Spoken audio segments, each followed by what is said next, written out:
Brought to you by Envy, the power of French perfume. Nice perfume. Nice perfume. Envy, the power of French perfume. कल शाम को जब भारत की 4 विकेटें गिर गई थी, यह साफ था कि आसान नहीं होगा। एक खिलाड़ी ऋषभ पंत की बात चल रही थी, ऋषभ पंत भी आउट हुए और एक वक्त आपको याद होगा जैसे ही लंच ब्रेक ली गई, भारत की 8वीं विकेट गिर गई थी। उस वक्त भारत का 112 रन स्कोर था, मतलब खत्म, मैच खत्म।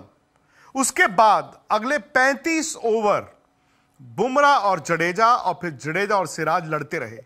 अंत में भारत 22 रन से यह मैच हार गया। मैं तो यह कहूंगा कि स्टोक्स और जडेजा दोनों में से एक ही इस मैच को जीत सकता था। बेन स्टोक्स जीत गए।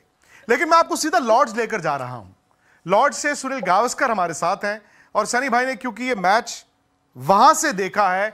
सनी भाई, दुख तो बहुत है, हम ये कह सकते हैं कि बड़ा खूब लड़ा इंडिया। मैं आपकी कमेंट्री सुन रहा था, दर्शकों को देख रहा था, एक एक रन चीयर कर रहे थे और 4 घंटे बुमराह और जडेजा और फिर जडेजा और सिराज वो लड़े, खूब लड़े, लेकिन जीता तो इंग्लैंड ही।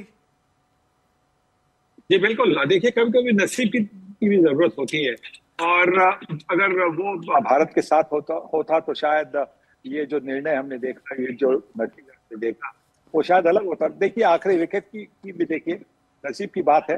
अच्छा डिफेंड किया था मोहम्मद सिराज ने, फिर भी गेंद थोड़ी सी घूमकर लेग स्टंप पर लग गई। और अगर इंडिया के बेल्स होते ना, यहाँ के बेल्स काफी लाइट है, इंडिया के अगर बेल्स होते तो वो वहां पे स्टंप पर होते और सिराज अभी भी बैटिंग करता और शायद भारतीय टीम को जडेजा के साथ जीत दिला देता। पर नसीब की जरूरत होती है। इंग्लैंड के पास थोड़ा और ज्यादा था नसीब टीम। सनी भाई, लेकिन ये भी है ना कि हम सिराज, जडेजा और बुमराह से ही क्यों कहें कि 193 रन चेज करो। चौथी इनिंग में सनी भाई अगर कोई कहता कि लॉर्ड्स टेस्ट मैच में इंडिया को 193 का टारगेट मिला है, हंस के ले लेते हम। जी बिल्कुल। पर यह भी हमें ध्यान में रखना चाहिए कि 5वें दिन जब खेल होता है और छोटा टारगेट अब चेस करना होता है तो उसके लिए अच्छी शुरुआत की जरूरत है। वो शुरुआत भारतीय टीम को नहीं मिली।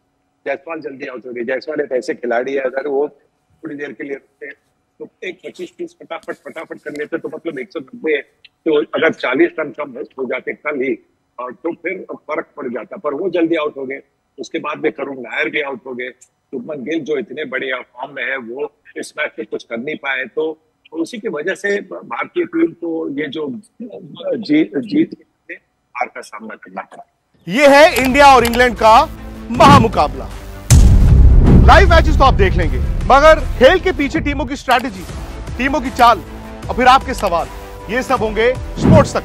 तो अभी तक अगर आपने स्पोर्ट्स तक तो सब्सक्राइब नहीं किया तो फटाफट सब्सक्राइब भी कर लीजिए और नोटिफिकेशन की घंटी भी बजा डालिए।